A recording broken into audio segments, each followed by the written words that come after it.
Nagbabalik na naman ang inyong tagapaglingkod ng mga balita at pawang katotohanan lamang. Naging mainit nga na usapin sa mundo ng social media matapos nga ang naging interview nga ni BBM na ito at sinabi nga na si former President Rodrigo Duterte ang sinungaling at hindi nga sikuting ng Norte. Dito nga natin makikita na talagang mas lalong nanggalaiti ang maraming netizen matapos nga sabihin ni Kuting ng Norte sa interview na talagang pautal-utal pa at talagang bangag na bangag nga ito sa pagiging pulburon na sinabi nga na si former President Rodrigo Duterte at BP Inday Sara ang dakilang sinungaling at magnanakaw ng kaban ng bayan.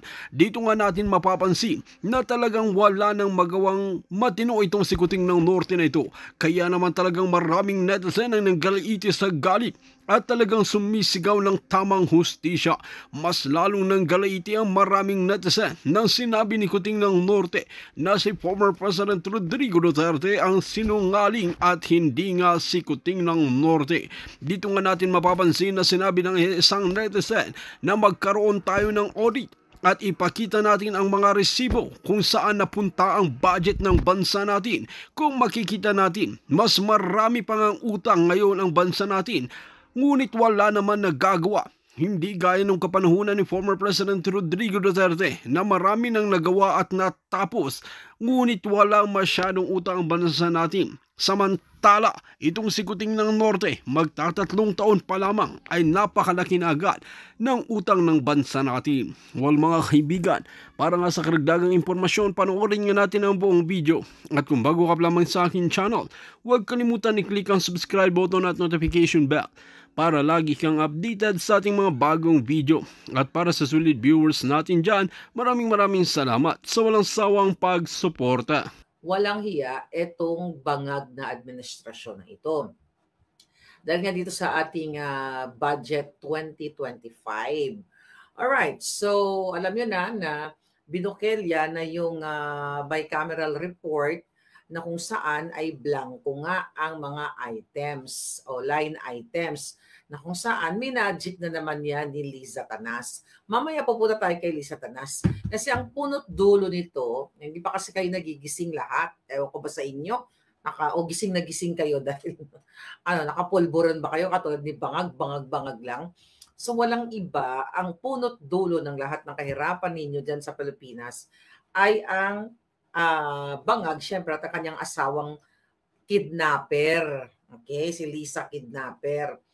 So dahil sa statement ni Pangulong Duterte na isiniwalat nga nila ni Congressman Ungab na ito ay dapat makulong, malagay ito sa kulungan lahat ng mga kongresista, sa Senado o mga yun nga House of Representatives, mga kawatan, dapat makulong kapag bayaran nila ang kanilang mga kasalanan at ipasuka sa kanila ang lahat ng pera ng bayan. Hindi lang kulong, dapat nga gurgor eh. Sabi ni Pangulong Duterte dito, dapat, okay, wala mo nang papasok sa TikTok palangga, okay? Wala mo nang papasok, tatrangkahan ko muna yan kasi nagmo-multitask ang alindog ko ngayon. Nag-simulcast pala. O, ganun na rin yun. Alright, sabi ni Pangulong Duterte, please correct it or recall the budget and demand the explanation kung bakit dumating sa inyo yan na ganun ka-blanco. Parang binigyan ka ng blankong cheque dyan at bahala na kayo anong ilagay ninyo.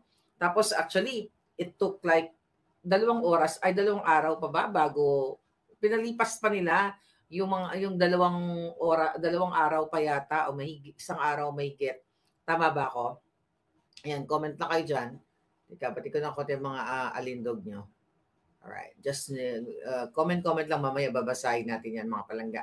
So pinalipas pa ng mga julul, okay, sa gobyerno ni Bangag, itong pagsagot sa statement or not only statement, doon sa expose o pasabog ni Pangulong Duterte at ni Congressman Ungab, kasama nga sila Attorney Vic Rodriguez doon. Aba, si Bangag, nung in-interview siya doon sa pag-launch ng Tesla ng Tesla dyan sa Pilipinas, ngumingiwi at sinasabi niya daw ang Pangulong Duterte doon sa pagsabi na blanco nga yung sa bicam report. Sabi pa ni Bangag, he knows that You cannot pass GAA without any with a blank. Sa kasaysayan ng siya ng buong Pilipinas, hindi pinapayagan na magkaroon ng item, di ba? Sabi niya. Ang GAA na hindi nakalagay kung ano yung project at tsaka kung ano yung ginastos.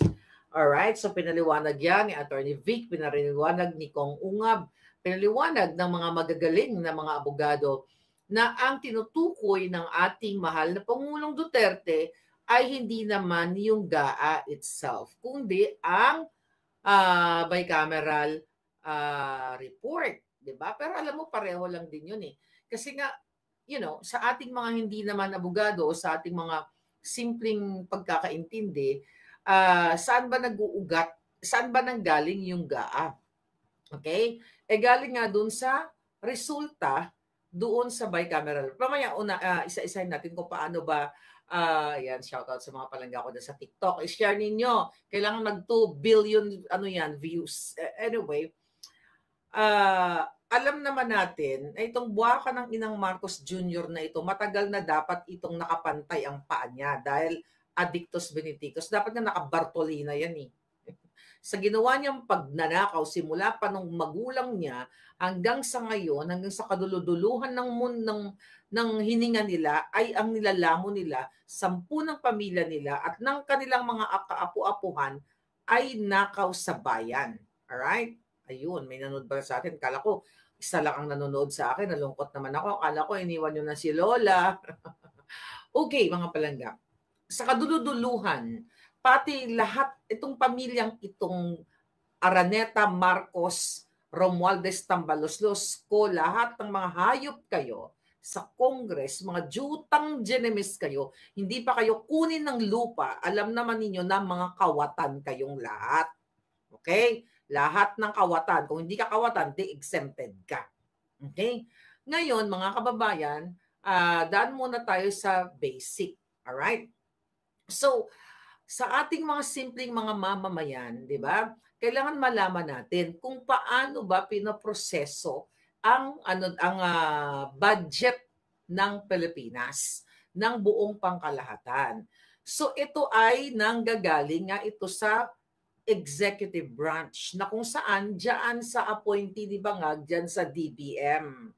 'Di ba? Nanggagaling yung pag-prepare nila ng budget sa kada taon. Alright? So since appointee ni Bangag yan, pwede nilang lansihin, pwede nilang dugasin kasi from Bangag ang Office of the Office of the President at ang DBM, silang dalawang departamentong yan ang nagpe-preparar sa budget natin for fiscal year. So ngayon mga kababayan, nakakagalit kasi talaga yung mga ginayupak na ito dahil pinipilit tayong dugasin. So every year may budget. Ngayon mga kababayan, so hinahanda yan ng Pangulo niyong Bangag at ng DBM kung ano-ano yung mga pangangailangan o kung ano ang, sinasubmit nila yan sa Congress, lower and upper house nga para magpag-usapan nila o yung tinatawag nilang deliberation. So ngayon, di ba, bawat ahensya nagpo-propose sila ng kanilang budget sa kanilang mga departamento sa kada taon o every fiscal year. So ngayon kaya nga may pinapakinggan natin sa Congress, sa lower and upper house kung paano nila dinidepensa itong budget na ito sa kanilang departamento. So ang may punot dulo niyan, okay? Ang nagsasubmit niyan ay ang Office of the President, okay? At syempre yung DBM nga. At yes, mga palangga, cute daw ng background, sabi ni Bagat. Ang tinatawag dito na naririnig ninyo na NEP or National Expenditure Program. Yes. Okay, Alicia, thank you so much. Ngayon mga palangga, yung mga detalyadong eklabush na budget, na mga gastusin sa bawat departamento, yun ay sinusumite. Ngayon, doon nga sa mga crocodile, sa mga jutang genemes, diyan sa Congress. Ngayon, anong ginagawa ng mga inayupak na yan? Ayun, pinagdidiskusyon na nila or nagde-deliberate sila, pinag-uusapan nila sa Congress, o ito, di ba? Tapos may budget hearing, o yan, ba, hindi po masyadong, let's say sa a certain department, masyadong mataas yung pinopropose mo, mataas sa may tinatawag silang ceiling di ba? Parang hanggang dito ka lang sa amount na to. Medyo babaan mo, ganyan-ganyan. So pagmimitingan nila sa simpleng pananalita, pag-uusapan nila, magkakaroon ng deliberation diyan sa mababang kapulungan na sinasabi at sa mataas na kapulungan ng mga mandarambong, which is sa Senado. So ngayon, mga palangga, at napaliwanag na rin naman yan ang ating mga magagaling na abogado at anong dito, yes, ayan. Yeah, si Jess. So, anong eksena dito? So, sa ating simpleng kaalaman, pinag-usapan sa lower house and upper house, House of Representatives and Senate. So, pag meron silang hindi pinagkakasunduan na certain line or whatsoever dyan, so yun yung tinatawag na bicameral hearing or meeting. Yun yung sinasabi ni Congressman Ungab at ni Pangulong Duterte doon sa bicameral hearing na yon at doon sa report na yon ay blanco. Okay? Blanco ang mga line items. Kaya nga nagdrama si Bangag doon, nagsinungaling sila noong December 15 or 16 ba yon? 15. Basta, bago magpasko na sinasabi na pag-aaralang mabuti, titignan ng mabuti, yung natututukan daw ni Bangag Jr. kung paano or pag-aralan niya yung bawat linya by linya doon sa bicameral report na yon. Alright? So ngayon, nagsalita nga si manggagamit doon, si Amy Marcos, na hindi siya pumirma doon, na sinasabi niya na paano daw siya paperman ng, ano ba eksaktong term niya, eksaktong word niya dito. Ni-screenshot natin dito.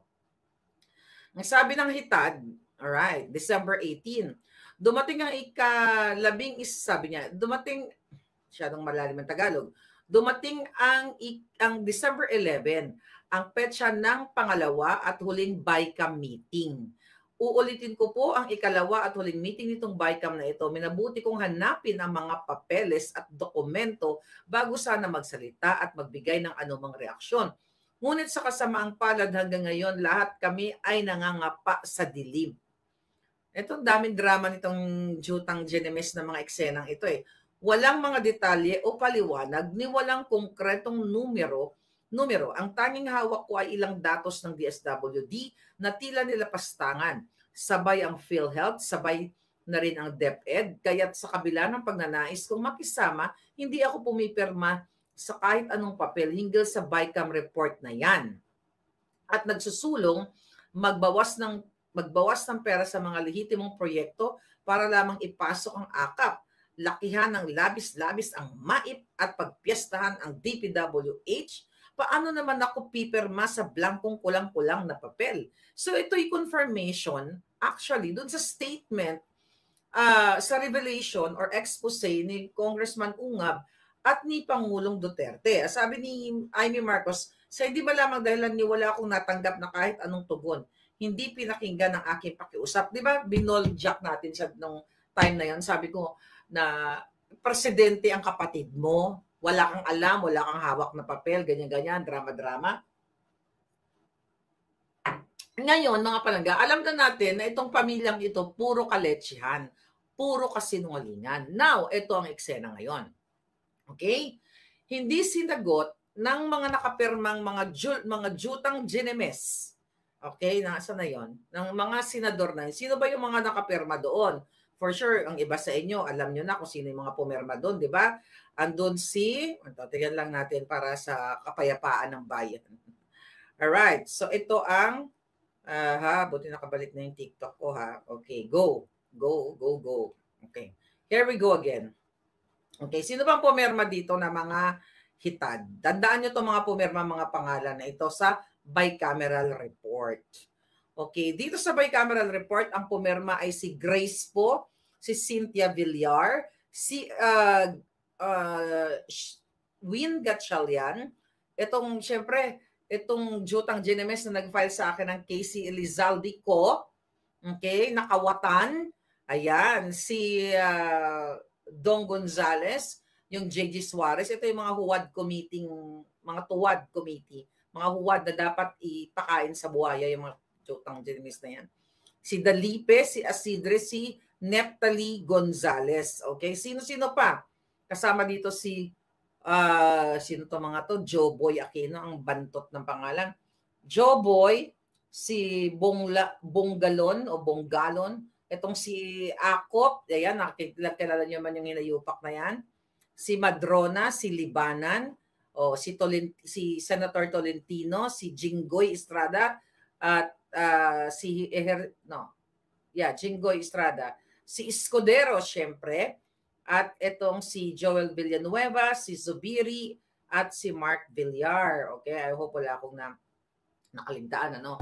So ngayon palangga, yan yung sinasabi ng Pangulo at sinasabi ninyo at ng mga magagaling na abogado na dapat managot itong mga hinayupak na ito na pumirma sila doon sa bycam report na ito na may mga blankong items.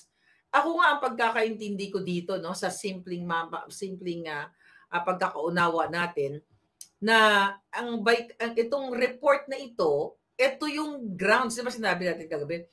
Ito yung grounds, ito yung basis, kaya nagkaroon ng GAA or General Appropriation Act na kung saan pinirmahan ni Bangags. Ngayon tatanungin ninyo, sino, at tanong din to ni Attorney Vic, at tanong ng karamihan, pero ako sasagutin ko sa inyo, sino ang naglagay ng numbers o ng figures ng amount doon sa mga blanco na yun? Simple lang. Sino sagot nyo? Di si Lisa Tanas, dahil yan ang presidente ninyo na hindi nyo naman inelect. Yung baka ng inang kidnapper, snatcher, lahat na, inisnatch na. Inisnatch ang kapalaran ng future ng buhay ng mga anak ninyo. Di ba? Literal na kidnapper, smuggler yung baka ng inang yan. Si Lisa Tanas lahat yan. Dahil si Bangag, sabi ko nga, sinusubuan lang yan ng pulburon, happy na. Magpulburon tayo ngayon. Ito si Bangag, ginaganon lang yan. Wala. Gumaganon-ganon lang yan si Bangag. Yan. Isa lang. Magtipid tayo ngayon lang yung pulburon natin. Nakikita nyo ngumingiwi na. Napakasimple lang itong problema natin. Para matapos na ang kadyotahan ng mga nayupak na ito, tanggalin yang mga yan. Kaya dapat manindigan ang mga brusko, mga inayupak na mga kawatan dyan ay dapat nang tanggalin. Kayong mga brusko, kung may pagmamahal pa kayo sa inyong bayan, sa inyong mga pamilya, kailangan buhatin nyo na ng peaceful yang, lalo na si Liza Tanas at yan si Bangag. Okay, mga palangga. Alam nyo ba? Diba? Isa sa in-expose natin few days ago na sinabi ko, I think that was Friday, January 17, nagsiliparan na ang mga cabinet secretaries ni Bangag papuntang Thailand kung saan umattend ng kasal ng anak ni Altenco na pag-Corps chief. Kaya ang tanong natin sa mga cabinet at mga kongresista, mga palangga, saan sila kumukuha ng pera? At by the way, bakit? Well, choice naman nila yon na magpakasal sila sa Thailand, di ba? Mas maganda pa ba ang Thailand kaysa sa lupang sinilangan natin? Excuse me. Di ba? Kapos tayo ngayon sa mga turista. Pero ang pubwaka ng inang gobyerno ninyo, ang mga namumuno sa inyo, ang anak ni Altenco, meron pa isang kinasal, mamaya, ay pinili pang magbigay ng ng tourism revenue or income sa Thailand. Kumpara sa atin dyan sa Pilipinas, ang daming island dyan na magaganda. Diba? Promote tourism. Pero bakit sa Thailand? Kasi doon baka, kaya nilang magtago sa kanilang mga orgy or what else? Pulboronic session and everything. Di ba? Baka pwedeng ganon. Pero ang punto ko, sa Rich Carl, yun, may nag-send sa atin. At actually, si Political Witch Boy, may mga pinost na pictures and videos dyan. Hanapin nyo na lang yan, nakita nyo naman yan. So anyway, highway, mga kababayan, mas pinili pa nila ang mag-party doon sa Thailand, sa mga sobrang exclusive na resort. Ito pa. Okay? Green screen kasi tayo, hindi ko masyado maipakita to. Kasi nagloloko yung ano ko, tignan nyo, green yung buhok ko. Nagloloko kanina, pag tinanggal ko yung green screen, parang yung ulo, parang naging kalbo na ako, kaya ganyan na lang siya muna. Anyway, mga palangga, ito yung kailangan nyong maintindihan kung paano kayo niloloko ng mga yawa na ito. Another thing pating, nung January 17, ikinasal ang anak ni Altenco ng bonggang-bongga at meron pa nga pinost si baby girl, si Sas na yung private plane ay pumunta doon sa, lugar yon? Sa Koh Samui. Okay? Hirap na hirap ako magbigas. Bulol ba ako? Parang si bangag ba ako? Okay? So, pabalik-balik, ang private plane na according to yung may mga nakita ko post, allegedly ay pagmamay-ari ni Saldico. So, pabalik-balik yung private plane na yun papunta dun sa Koh Samui na yon, di ba? Ngayon, Samui. Mag-aaral kaya ako ng Thai at titira ako sa Thailand one day. Anyway, mga palangga. Question ko sa inyo, di ba? Bongga, di ba?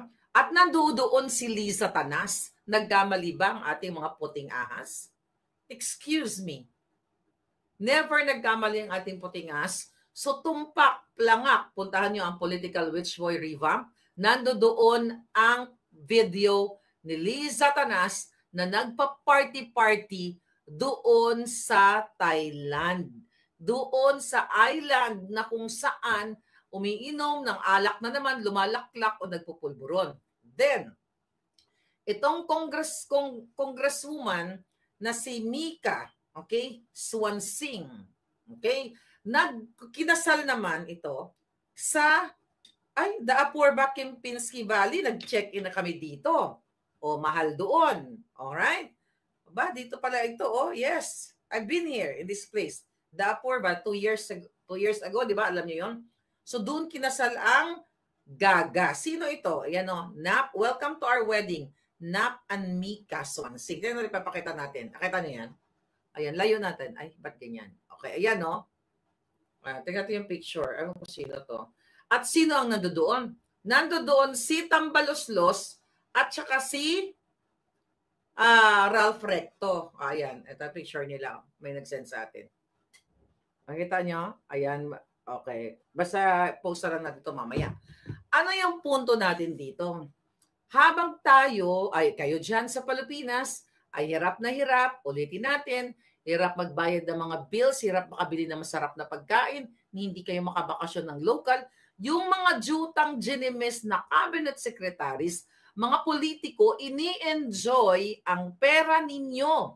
Pera ng bayan sa Bali, sa Europa, sa Thailand, name it.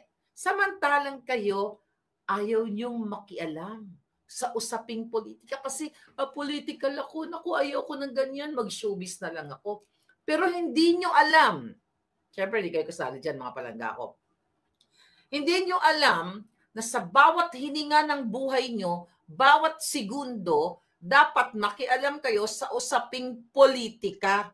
Dahil ang pera ninyo as taxpayers ay ginagastos ng mga walang hiyang mga walang hiyang mga kawatan. So ngayon, nagbalik tayo dito sa issue na pinasabog ni Pangulong Duterte. Naging transparent ba si Bangag? At itong si pangalan nito, yung executive secretary niyang Julul, na ayon sa ating informante, judge pa lang yan, talagang notorious na sa kanyang mga mga anomalya.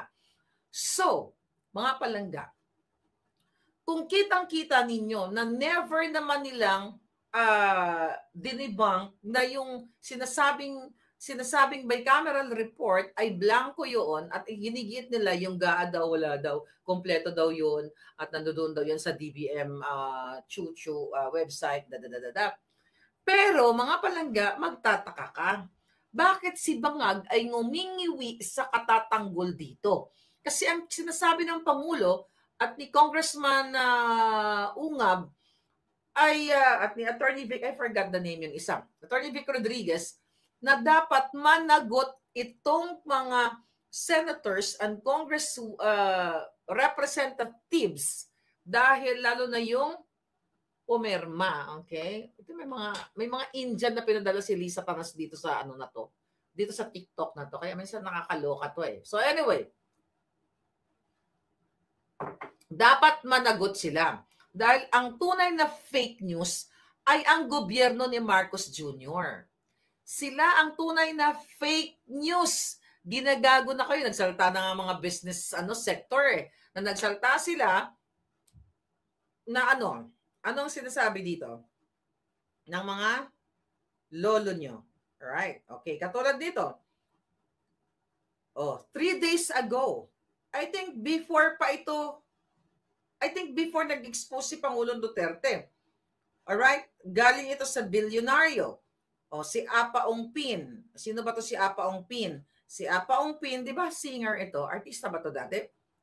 Siya pala yung di ba? Siya yung parang, anyway, yan natin siya. Hindi ko matandaan. Si Banjo